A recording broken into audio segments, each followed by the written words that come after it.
أعوذ بالله من الشيطان الرجيم. بسم الله الرحمن الرحيم. ‘Yan uwa musulmi, yau ma Allah ya sake haɗa mu a wannan tasha mai alfarin jini mai albarka, wannan tasha wadda ke kawo mana magunguna da kunkuna na asararu, jalabi, dafa'i da dai sauransu.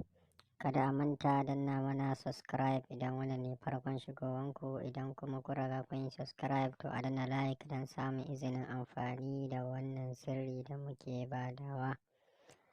A yau muna tafa ne da sirri na maganin mantuwa wanda Allah ya sa yake da ciwo yake da yawan mantuwa ko kuma yana fama da ciwon mantuwa wanda a turance ake kira da amnesia.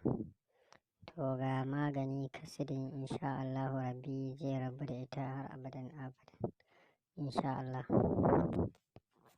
Yanda ake yin amfani da wannan shine za a rubuta suratul fatiha da turaren za'afaran a jikin ganyen gamji.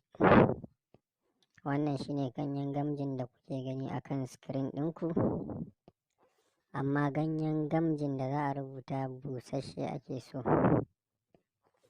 Daga nan sai mutum ya yi hayaƙi da shi, to za a warke nan take da izinin Allah subhanahu wa ta'ala. Kada a yi wasa da shi, wannan sirri majarabin ne insha Allahu rabbi. Wassalamu alaikum wa rahmatullahi ta'ala wa barakatuh.